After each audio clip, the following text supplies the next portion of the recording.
گھر گھر میں جادو ٹونا اور نہ جانے کیا کیا نام ہے۔ عقبہ بن عامر رضی اللہ تعالی عنہ کہا کرتے تھے کہ امرنی رسول اللہ صلی اللہ علیہ وسلم ان اقرأ المعوذتین بعد کل صلاح، اللہ کے رسول صلی اللہ علیہ وسلم نے مجھے ہر نماز کے بعد آخری 2 سورتیں پڑھنے کا حکم دیا۔ جو شخص صبح و شام کے اذکار کرتا ہے اور پھر ہر نماز کے بعد اذکار، اور اس روایت کی روشنی میں ہر نماز کے بعد آخری 2 سورتیں، اللہ کی رحمت اور اس کے فضل سے نہ اس پہ کبھی جادو ہوگا نہ کبھی ٹونا ہوگا۔ اس لیے آپ ذکر پہ کبھی سودے بازی نہ کیا کریں۔ اور حیرانگی ہوگی آپ کو یہ بات سن کے، امام ابن تیمیہ رحمۃ اللہ علیہ، ہم نماز پڑھتے ہیں نا، تو نماز کے بعد حالانکہ نیکی کی غرض ہوتی ہے، محبت ہی ہوتی ہے، ایک دوسرے سے سلام کرتے ہیں آ کے، چلو جی کوئی معزز آدمی آیا، ان سے کوئی سلام کرنا چاہتے وہ اپنے منہ پہ ہاتھ رکھ لیتے، کیونکہ اس وقت سنت کیا ہے؟ ذکر کرنا، سلام لینا نہیں ہے۔ اور ساتھ کہتے ہادی غدوتی، یہ میرا کھانا ہے، اگر میں نے یہ کھانا نہ کھایا تو میں زندہ ہی نہیں رہ سکتا۔ ذکر کرنے کے بعد پھر ملتے، اور ان کا اخلاق کتنا عالی تھا۔ اس لیے نماز کے بعد ذکر پہ آپ کبھی کمپرومائز نہ کیا کریں۔ اور اس کی ایک اور وجہ ہے، صحیح بخاری کی روایت اگر میں ساتھ ملاؤں، جو شخص فرض نماز پڑھتا ہے اور اپنی جگہ پہ بیٹھا رہتا ہے، اپنی جگہ سے کیا مراد ہے؟ میدان فی مصلی، جہاں اس کے قدم ہے، جہاں اس نے سجدہ دیا، یہ جگہ اس کی ہے، اپنی جگہ پہ بیٹھ کے ذکر کرتا ہے، اللہ کے نورانی فرشتے اس کے لیے 3 دعائیں کرتے ہیں۔ پتہ ہے ان فرشتوں کی تعداد کتنی ہے؟ دوسری صحیح بخاری کی روایت ہے کہ ان للہ ملائکۃ سیارۃ فضلا، اللہ کے کچھ موبائل فرشتے ہیں جو ہر وقت زمین میں گردش کرتے رہتے ہیں، یبتغون مجالس الذکر، اور وہ اللہ کے ذکر کی مجالس کی تلاش میں ہوتے ہیں۔ فإذا وجدوا ذلك جلسوا معهم، اگر ان کو کوئی ایسی مجلس مل جائے تو وہ بھی بیٹھ جاتے ہیں۔ وہ کتنے ہوتے ہیں؟ حتى يملأ ما بين السماء والأرض، زمین اور آسمان کا خلا ان فرشتوں سے بھر جاتا ہے۔ ویسے کتنے کو ہو سکتے ہیں؟ اس کی تعداد میں اور آپ اندازہ کر سکتے ہیں۔ جس شخص کے لیے اتنے فرشتے 3 دعائیں کریں، اور دعا کیا ہے؟ اللہم اغفر لہ، اے اللہ اس کو معاف کر دے، اللہم تب علیہ، اے اللہ اس کی توبہ کو قبول فرما لے، اللہم ارحم، اللہم اغفر لہ، اللہم تب علیہ، اللہ اس پہ رحمت کی برکھا برسا دے۔ جس کو 3 دعائیں کھربوں فرشتوں کے مل جائیں، اور یہ بات طے شدہ ہے، فرشتوں کی دعا رد نہیں ہوتی۔ کائنات میں کوئی ایسا شخص نہیں ہے جو یہ کہہ سکتا ہو کہ میری دعا رد نہیں ہوتی، لیکن فرشتوں کے بارے میں قرآن نے کہہ دیا ہے۔ کیوں رد نہیں ہوتی فرشتوں کی دعا؟ کیونکہ فرشتے کسی کے لیے دعا اس وقت تک کرتے ہی نہیں جب تک اللہ کا حکم نہ آ جائے، اور اللہ رب العزت اس وقت تک فرشتوں کو دعا کا حکم دیتے ہی نہیں جب تک اپنے بندے سے راضی نہ ہو جائیں۔ اس سے بڑا سعادت مند کون ہے کہ جس کے لیے کھربوں فرشتے دعا کریں اور وہ نماز پڑھنے آیا ہے اور 3 دعائیں قبول ہو جائیں، تو اس سے بڑا کوئی سعادت مند ہے؟ تو میں عجباً پھر گزارش کروں گا کہ آپ نماز کے بعد ذکر کیے بغیر اپنی جگہ سے نہ جایا کریں۔ حدیث کے الفاظ ہیں، ان قول لا الہ الا اللہ تدفع عن قائلها 99 من البلاء ادناها الهم، جو شخص لا الہ الا اللہ کہتا ہے، اس کے کہنے پہ کتنا وقت لگے گا؟ لا الہ الا اللہ گنتی کے چند سیکنڈ۔ جو کثرت سے لا الہ الا اللہ پڑھتا ہے، 99 بلائیں اللہ اس کی دور فرما دیتے ہیں۔ ادناها الهم، 99 بلاؤں کے اندر غم سب سے چھوٹی بلا ہے۔ کہ جی غم چھوٹی بلا ہے کہ کافی بڑی ہے؟ غم سے ہی ہارٹ پرابلمز بنتی ہے نا، اس کا مطلب یہ نکلا کہ غم سے بھی 98 بلائیں بڑی اللہ دور فرما دیتے ہیں۔ استغفر اللہ، حدیث کے الفاظ من لزم الاستغفار جعل اللہ له من كل هم فرجا ومن كل ضيق مخرجا ورزقه من حيث لا يحتسب۔ چھوٹا سا کلمہ ہے استغفر اللہ، جو کثرت سے پڑھتا ہے اللہ تعالیٰ اس کے ہر غم کو خوشی بنا دیتے ہیں، تنگی کو آسانی بنا دیتے ہیں، اور رزق وہاں سے عطا کرتے ہیں جہاں سے کبھی اس نے سوچا ہی نہیں ہوتا۔ رسول اللہ صلی اللہ علیہ وسلم نے فرمایا دنیا کا کوئی غم کسی کو آئے، کوئی پریشانی آئے، کوئی کرب میں مبتلا ہو، صرف اتنا کہہ دے لا الہ الا انت سبحانک انی کنت من الظالمین لم يدع بها رجل قط الا استجاب اللہ لذلك. اتنا کہنے والا جس غم اور پریشانی کے لیے کہے گا، اللہ اس کی دعا کو رد نہیں فرمائیں گے، وہ غم دور ہو جائے گا. اور رسول اللہ صلی اللہ علیہ وسلم نے فرمایا اللہم انت ربی لا الہ الا انت خلقتنی وانا عبدک وانا على عهدك ووعدك ما استطعت اعوذ بك من شر ما صنعت ابوء لك بنعمتك علي وابوء بذنبي فاغفر لي فانه لا يغفر الذنوب الا انت. اتنے کلمات کو کہہ دے، زندگی کا کوئی غم جو ہے اللہ اس کو خوشی میں تبدیل کر دیں گے، کسی پریشانی کو اللہ تعالیٰ راحت میں تبدیل کر دیں گے. آپ نے سنا ہوگا نیک لوگ کہتے ہیں، اور ہم بھی چاہتے ہیں کہ ایسی بات کہیں، کوئی پریشان ہو اس کو کہا کریں، درود پڑھا کریں اللہم صلی علی محمد وعلی آل محمد کما صلیت علی ابراہیم وعلی آل ابراہیم انک حمید مجید اللہم بارک علی محمد وعلی آل محمد کما بارکت علی ابراہیم وعلی آل ابراہیم انک حمید مجید. وہ آگے سے کیا کہتا ہے؟ میرے غم ختم نہیں ہوتے اور آپ کہہ رہے ہیں درود پڑھیں. ارے بھائی، غم ختم کرنے کا ہی تو علاج ہے. صحابی اللہ کے رسول کے پاس آئے، اللہ کے رسول صلی اللہ علیہ وسلم میں دعا کرتا ہوں اور درود بھی پڑھتا ہوں، تہائی حصہ درود پڑھتا ہوں، ٹھیک ہے؟ فرمایا فَإِن زِدْتَ فَهُوَ خَيْرٌ لَكَ، یہ بھی اچھا ہے لیکن اگر اس سے زیادہ پڑھ لو تو اور اچھا ہے. فرمایا فَالشَّطْرُ، آدھا درود اور آدھی دعا. فرمایا یہ بھی اچھا ہے. فَإِن زِدْتَ فَهُوَ خَيْرٌ لَكَ، اگر اور پڑھ لو تو اور اچھا ہے. قُلْتُ فَالثُّلُثَيْنِ، اگر دو تہائی میں درود پڑھ لو تو. فرمایا فَإِن زِدْتَ فَهُوَ خَيْرٌ لَكَ، اگر تم اور زیادہ پڑھ لو تو اور بہتر ہے. کہا اگر میں درود ہی پڑھوں دعا کا موقع ہی نہ ملے تو؟ فرمایا پھر خوش ہو جاؤ دو کاموں کے لیے، اذن تکفى همك ويغفر لك ذنبك، پوری زندگی کے گناہ بھی معاف ہو جائیں گی اور زندگی کا کوئی بھی غم باقی نہیں رہے گا، سب اللہ ختم کر دیں گے. اللہ تعالیٰ نے جہاں رشد و ہدایت کے متعلق راہوں کا تعین کیا، وہاں رشد و ہدایت کو ترک کر دینے والوں کا انجام بھی بیان کیا. یہ قارون، یہ فرعون، یہ حامان، ان کے پاس موسیٰ علیہ السلام واضح دلائل لے کر آئے لیکن انہوں نے تکبر کیا. اس تکبر کا نتیجہ کیا نکلا؟ کسی پر تو اللہ عز و جلال نے پتھروں کی بارش کی، کسی پر عذاب ایسا آیا فرشتے نے چیخ لگائی اور کلیجے پھٹ گئے، کسی کو زمین میں دھنسا دیا اور کسی کو پانی میں غرق کر کے عبرت بنا دیا. ساتھ ہی اللہ عز و جلال نے اس آیت کے تکملے میں کیا بیان کیا؟ وَمَا كَانَ اللَّهُ لِيَظْلِمَهُمْ وَلَكِنْ كَانُوا أَنفُسَهُمْ يَظْلِمُونَ. اللہ نے ان پہ کوئی ظلم نہیں کیا، انہوں نے اپنی جانوں پہ خود ہی ظلم کیا. دنیا کے اندر یہ تغیرات زلزلے کی شکل میں، مصائب کی شکل میں اور طرح طرح کی مصیبتوں کی شکلیں آج انسان کے سامنے ہیں. ان کی اسباب کیا ہے؟ مقاصد کیا ہے؟ اللہ عز و جلال جب کسی قوم پہ مصیبت ڈالتے، اللہ عز و جلال کی طرف سے کوئی عذاب آتا ہے، کوئی آزمائش کا پہلو آتا ہے، اس کے مقاصد کیا ہوتے ہیں؟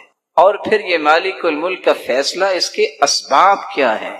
فیصلے تو اسی کے نافذ ہوتے. کسی بھی مصیبت کو جب انسان فیس کرتا ہے، بیماری کی شکل میں، دکھ کی شکل میں، غم کی شکل میں، مالی نقصان ہو یا جانی نقصان ہو، اس کے چار بنیادی مقاصد ہو.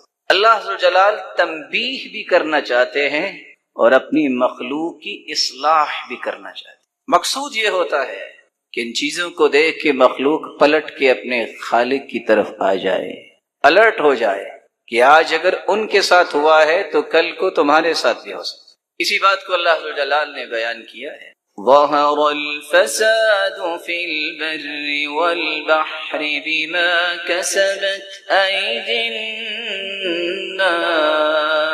الناس لیذیقہم بعض الذی عملوا لعلہم یرجعون. خشکی اور تری میں جو بھی فساد ظاہر ہوتا ہے، اس کا سبب انسان کے اپنے اعمال، اور اللہ چاہتے کیا ہے؟ ان کے اعمال کے نتیجے میں تنبیہ کرے تاکہ یہ اصلاح کے لیے پلٹ کے آ جائے۔ دوسرا مقصد اللہ ذو الجلال نے یہ رکھا ہے، بس اوقات انسان کی آزمائش بھی ہوتی ہے، اس آزمائش کے ذریعے کھرے اور کھوٹے کا امتیاز کرنا مقصود ہے۔ کون ہے جو صرف نعمتوں پہ خوش ہے، اگر کوئی مصیبت آئے تو پھر بھی اللہ کے فیصلے پہ خوش ہے کہ نہیں؟ کون ہے جو زندگی کے ہر زاویے میں اللہ کی تعریف ہی کرتا ہے؟ وَلَنَبْلُوَنَّكُمْ بِشَيْءٍ مِّنَ الْخَوْفِ وَالْجُوعِ وَنَقْصٍ مِّنَ الْأَمْوَالِ وَالْأَنفُسِ وَالثَّمَرَاتِ وَبَشِّرِ الصَّابِرِينَ۔ ہم تمہیں آزمائیں گے، خوف دے کر بھی، بھوک دے کر بھی، جانی نقصان بھی اور مالی نقصان کے ساتھ۔ ان چار قسم کے جو آزمائش کے زاویے ہیں، دیکھنا یہ ہے کہ ان چاروں پہلوؤں میں کون پھر بھی اللہ کے ساتھ جڑا رہتا۔ ایک وقت تو وہ بھی آیا تھا کہ اللہ ذوالجلال نے اپنے پیارے بندوں پر بھی ایسا خوف طاری کیا، وَزُلْزِلُوا حَتَّى يَقُولَ الرَّسُولُ وَالَّذِينَ آمَنُوا مَعَهُ مَتَى نَصْرُ اللَّهِ۔ اللہ کے پیغمبر بھی کہہ رہے اور جو پیغمبر کے ساتھی تھی کہ مدد کب آئے گی۔ تو یہ آزمائش کے لیے بھی بس اوقات ہوتا ہے، اور اللہ ذوالجلال نے اس کے بارے میں ایک توجیہ بھی بیان کی ہے۔ أَحَسِبَ النَّاسُ أَن يُتْرَكُوا أَن يَقُولُوا آمَنَّا وَهُمْ لَا يُفْتَنُونَ وَلَقَدْ فَتَنَّا الَّذِينَ مِن قَبْلِهِمْ فَلَيَعْلَمَنَّ اللَّهُ الَّذِينَ صَدَقُوا وَلَيَعْلَمَنَّ الْكَاذِبِينَ۔ کیا لوگوں نے یہ سمجھ رکھا ہے کہ بس کلمہ پڑھ لیا ہے اور ہم بخشے جائیں گے؟ نہیں، تم سے پہلے بھی لوگ آئے، ان کی آزمائش کی گئی، انہیں آزمایا گیا، اور اللہ نے پہچانا کہ سچا کون ہے اور جھوٹا کون۔ سیدنا بلال رضی اللہ تعالی عنہ جب ان سے کہنے والے نے کہا کہ آج تو بڑی باتیں کرتے، تمہیں اتنی مار کیوں پڑی؟ کہا تم بھی تو بازار میں جا کے برتن خریدتے وقت کھٹکھٹا کے دیکھتے ہو نا کہ مٹی ٹھیک لگی ہے، تو اللہ نے آزمایا اور مجھے کامیاب بھی کی۔ آزمائش تو ہوگی، دو قسم کی آزمائشیں ہیں، نعمت کے ساتھ بھی آزمائش، اس نعمت پر شکر کرتا ہے کہ نہیں، مصیبت کے ساتھ بھی آزمائش، اس مصیبت پہ صبر کرتا ہے کہ نہیں۔ لن يجد الرجل طعم الإيمان حتى يؤمن بالقدر ويعلم أنه ميت ويعلم أنه مبعوث۔ سیدنا عبداللہ بن مسعود رضی اللہ تعالی عنہ بیان کرتے ہیں، ایمان کی لذت اور حلاوت اور مٹھاس نصیب ہی نہیں ہوتی انسان کو جب تک وہ تقدیر پر ایمان نہ لائے، جب تک اسے یقین نہ ہو جائے کہ مجھے بھی ایک نہ ایک دن موت آنی ہے، جب تک اسے یقین نہ ہو جائے کہ میں نے بھی ایک نہ ایک دن اپنے رب کے سامنے کھڑا ہوں۔ اس لیے سلف صالحین کہا کرتے تھے، لذتی وراحتی فیما قدر علی، جو مجھ پر میرے رب کے فیصلے آئے ہیں، یہی میری لذت، یہی میری راحت ہے کہ میں اس کے سامنے اپنے آپ کو تسلیم کری تیار ہو جائے۔ رسول اللہ صلی اللہ علیہ وسلم نے فرمایا، خلق اللہ مقادیر الخلائق قبل ان يخلق السماوات والارض ب50,000 سنہ، 50,000 سال کائنات کو بنانے سے پہلے اللہ نے تمام تقدیریں لکھی۔ تیسرا مقصد جو آزمائشوں کا ہوتا ہے، زلزلوں کی شکل میں اور دیگر شکلوں میں، بیماریوں کی شکل میں، اللہ ذوالجلال اپنے بندے کے گناہوں کو معاف کرنا چاہتا ہے۔ ما اصاب من مصیبت الا باذن اللہ ومن يؤمن بالله يهد قلبه والله بكل شيء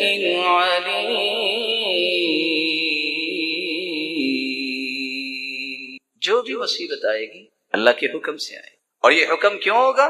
صحیح بخاری اور صحیح مسلم کی روایت ہے، ما يصيب المسلم من نصب ولا وصب ولا هم ولا حزن ولا غم حتى الشوكة يشاكها إلا كفر الله بها من خطاياه. وفي رواية ولا سقم، بیماری، دکھ، غم، مصیبت، تھکاوٹ، حتیٰ کہ پاؤں میں کانٹا بھی چھپ جائے تو اللہ ذوالجلال اس کے بدلے بندہ مومن کے گناہوں کو معاف کر دے. سخت سے سخت بیماری میں ہے، وَلَمْ يَشْكِ إِلَىٰ عَوَّادِي، آنے والوں کے سامنے اللہ کا شکوہ شکایت نہیں کرتا. جب پہلا قدم زمین پہ رکھتا ہے مَا عَلَيْهِ خَطِيئَةٌ، اللہ ذوالجلال اس طرح اسے پاک صاف گناہوں سے کر دیتے ہیں کہ اس پہ کوئی گناہ باقی نہیں. كَيَوْمَ وَلَدَتْهُ أُمُّهُ، اس طرح اللہ ذوالجلال اسے پاکیزہ بنا دیتے ہیں جس طرح اس کی ماں نے اسے آج ہی جنا. ثم يستأنف العمل، گویا کہ اب اس نے نئی زندگی کا آغاز کر لی. ایک چوتھا مقصد بھی ہے جو اللہ ذوالجلال کسی مصیبت میں انسان کو سمجھانا چاہتے ہیں کہ اللہ نے ایک فیصلہ کر دیا ہے کہ فلاں شخص کا مقام اتنا بلند ہو،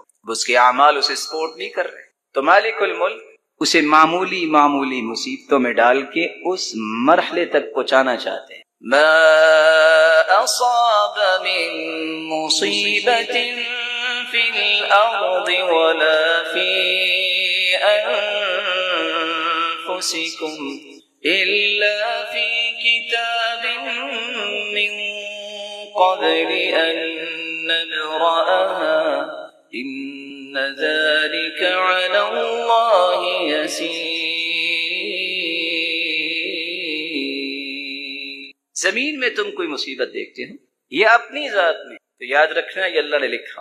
ان الرجل ليكون له عند الله المنزلة فما يبلغها العمل فما يزال الله يبتليه بما يكره حتى يبلغه إياها.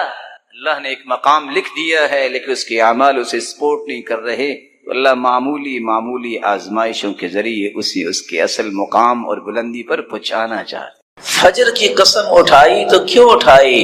وہ مالک اور خالق ہے، اس کی تو ویسی بات بھی بغیر قسم کے پوری کائنات سے اعلیٰ اور سچی کلام. اس لیے کہ فجر کی نماز یہ فیصلہ کرتی ہے یہ منافق ہے اور یہ مومن. کسی منافق کو آپ فجر کی نماز میں نہیں دیکھیں، کیونکہ حدیث کے الفاظ ہیں اثقل الصلوات علی المنافقین صلاۃ الفجر و صلاۃ العشاء. دو نمازیں منافقوں پہ بھاری ہوتی ہیں، فجر کی نماز اور عشاء کی نماز. اس لیے بزار کی روایت نے ایک ایسی نشانی بیان کر دی جو ہر ایک کو یاد رہنی چاہیے. الذین تثاقلت رؤوسهم عن الصلاۃ، یہ منافقوں کی نشانی ہے کہ جن کے سر صبح اور عشاء کی نماز پہ بوجھل اور بھاری ہو جاتے. اور ویسے بھی اللہ کے رسول صلی اللہ علیہ وسلم نے فرمایا ان للمنافق علامات، منافقوں کی کچھ نشانیاں ہیں، ان میں سے ایک نشانی یہ ہے لا یأتون الصلاة الا دبرا، وہ نمازوں میں ہمیشہ لیٹ جاتے. فجر کی نماز کی قسم اس لیے بھی اٹھائی ہے کہ فجر اور عصر کی نماز پہ فرشتوں کی ڈیوٹیاں چینج ہوتی.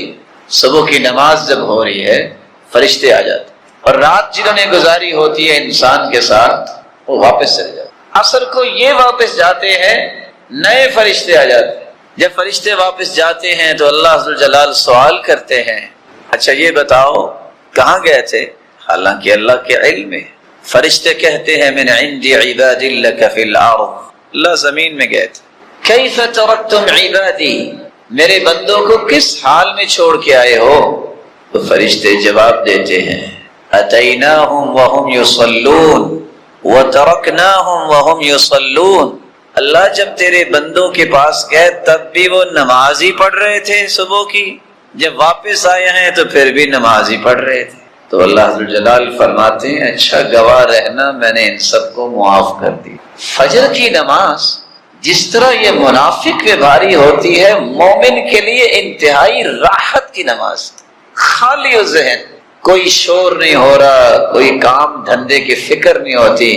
جتنی لذت کی نماز صبح کی نماز ہے اتنی کوئی نماز نہیں. جی نہیں چاہتا کہ انسان اس میں قرآن پڑھتا ہوا رک جائے، کام ہی کوئی نہیں۔ تازہ دم انسان جب اٹھتا ہے اور پھر اللہ نے جس کو ایمان کی دولت سے نوازا ہو، اس کی تو خوشی کی انتہا نہیں ہوتی کہ دن کا آغاز ہو رہا ہے، میں سب سے پہلے اپنے مالک کو حاضری لگوا دوں۔ اور کسی نے سچ کہا تھا، شاید کہ کسی کو سمجھ آ جائے، اس نے کہا تھا جس دن فجر کی نماز پہ اتنے لوگ آنے شروع ہو گئے جتنے جمعے کے دن آتے ہیں، اس دن بیت المقدس آزاد ہو جائے۔ جو فجر کی نماز ٹائم پہ نہیں پڑھ سکتا وہ کیا کر سکتا ہے؟ اس کا ایک راز ہے، من صلی الفجر فی جماعہ فهو فی ذمۃ اللہ، جو فجر کی نماز جماعت کے ساتھ پڑھ لیتا ہے وہ اللہ کی امانت اور ضمانت میں چلا جاتا ہے۔ فلا تخفروا ذمۃ اللہ، اے اللہ کی ضمانت کو توڑا نہ کرو۔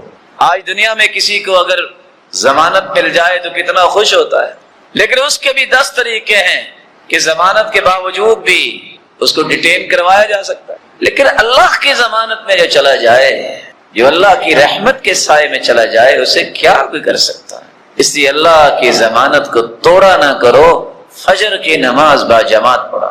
چونکہ وقت آیا ہے تو میں یہ گزارش کر دوں، آج فتنے بہت ہیں، فتنوں سے بچنے کا جو طریقہ رسول اکرم صلی اللہ علیہ وسلم نے دیا ہے، ان طریقوں کو اگر غور سے پڑھا جائے تو اللہ کے ذکر اور قرآن سے بڑھ کے کوئی طریقہ نہیں۔ گھر گھر میں جادو ٹونا اور نہ جانے کیا کیا نام ہے۔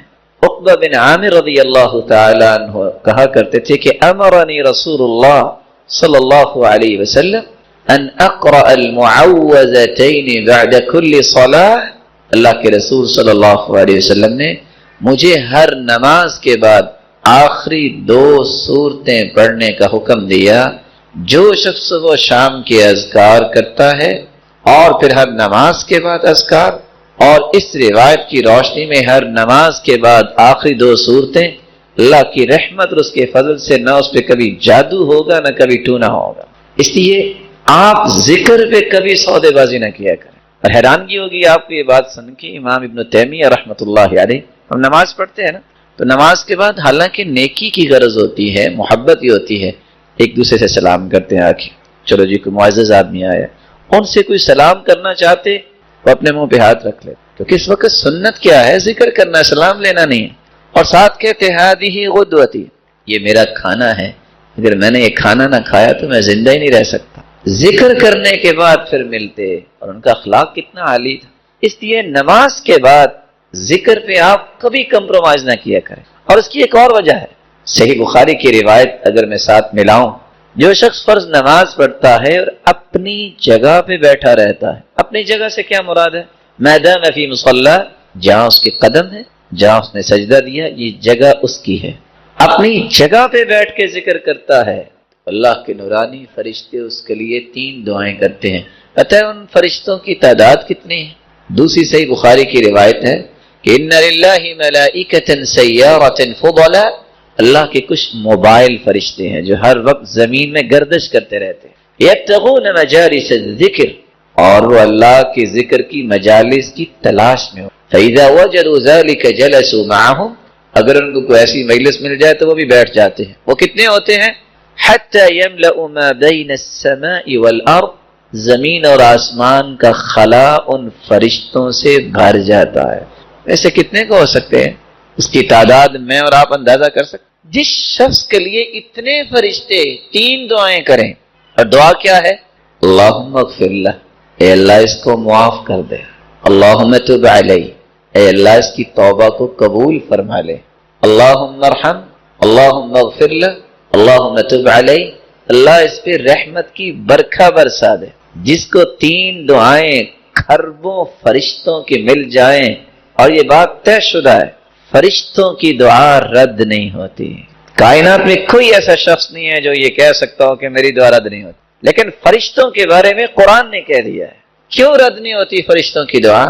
کیونکہ فرشتے کسی کے لیے دعا اس وقت تک کرتے ہی نہیں جب تک اللہ کا حکم نہ آ جائے، اور اللہ رب العزت اس وقت تک فرشتوں کو دعا کا حکم دیتے ہی نہیں جب تک اپنے بندے سے راضی نہ ہو جائیں۔ اس سے بڑا سعادت مند کون ہے کہ جس کے لیے کھربوں فرشتے دعا کریں اور وہ نماز پڑھنے آیا ہے اور 3 دعائیں قبول ہو جائیں، تو اس سے بڑا کوئی سعادت مند ہے؟ تو میں عجباً پھر گزارش کروں گا کہ آپ نماز کے بعد ذکر کیے بغیر اپنی جگہ سے نہ جایا کریں. ایسے ہی ہوگا انشاءاللہ. اللہ آپ سب کو عزت سے نواز اور برکتوں سے نواز.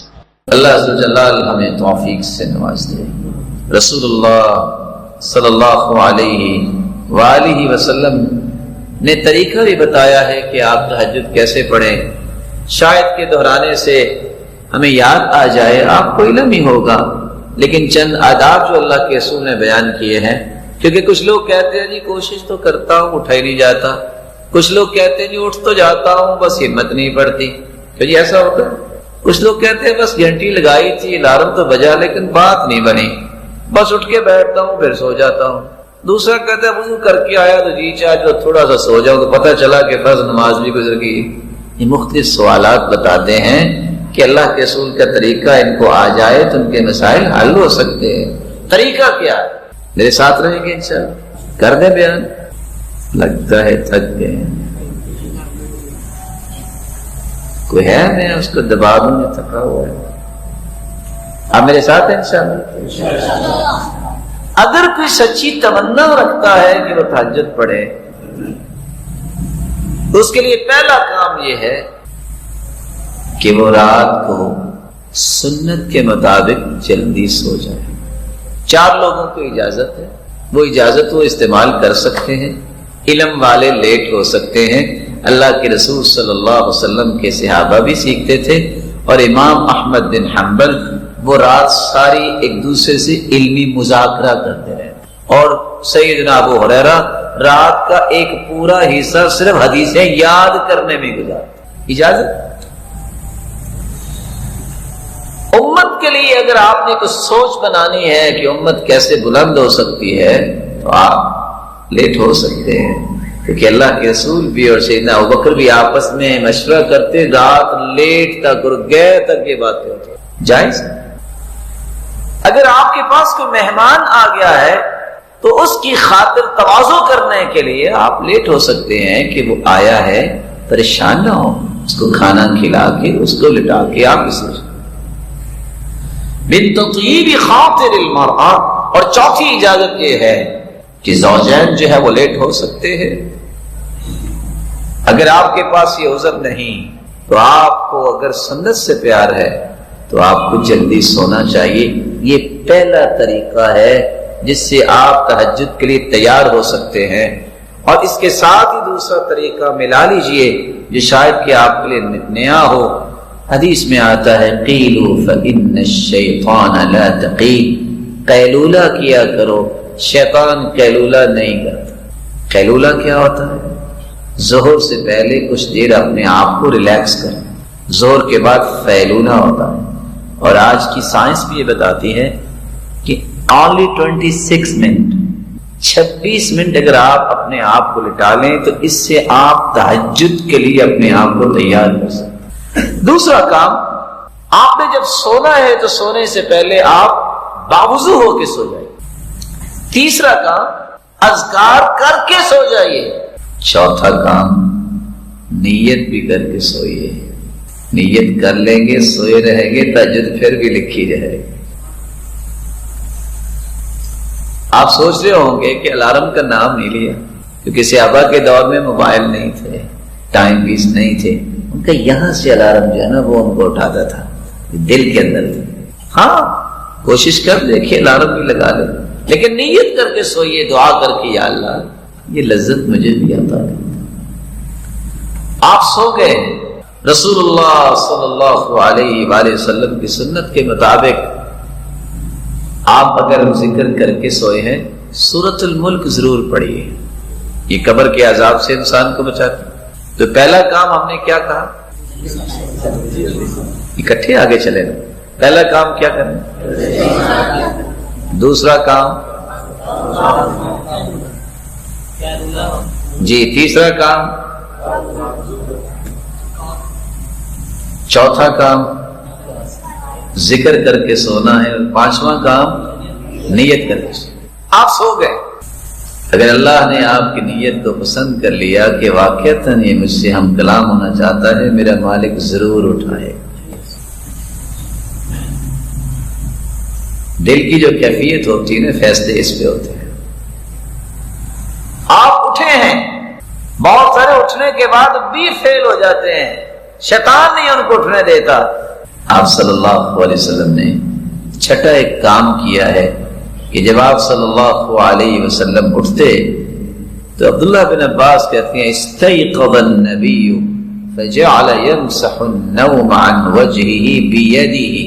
غور کیجئے گا، جب آپ اٹھے ہیں تو اٹھ کے آپ بیٹھ جائیے، بھاگیے نہیں، دوڑیے نہیں، او کتنا ٹائم ہو گیا، یہ افراتفری نہ دین میں نہیں ہے۔ بڑے آرام سے، تحمل سے، سکون سے، وقار سے۔ ہم کس کے لیے اٹھے ہیں؟ آپ اٹھ کے بیٹھیے، الحمدللہ الذی احیانا بعدما اماتنا والیہ النشور، الحمدللہ الذی رد علی روحی وعافانی فی جسدی واذننی بذکری۔ دعائیں پڑھی ہیں اور اوپر سے آنکھیں بند ہوں گی۔ آپ سنت کے مطابق کیا کریں؟ دونوں ہاتھوں سے 3 مرتبہ اپنے چہرے پہ لگائیں تاکہ نیند دور ہو جائے۔ ہم تو کیا کرتے نا، ٹائم دیکھو، وہ بڑا ٹائم پہ پھر سو گئے۔ شکر کریں یہ ٹائم پہ اللہ نے آپ کو اٹھا دیا۔ تو چھٹا کام کیا کرنا ہے؟ اٹھتے وقت بھی آپ کو دعا پڑھنی چاہیے، اللہ تیری ہی تعریف ہے جس نے دوبارہ مجھے صحیح سلامت زندہ کر دیا۔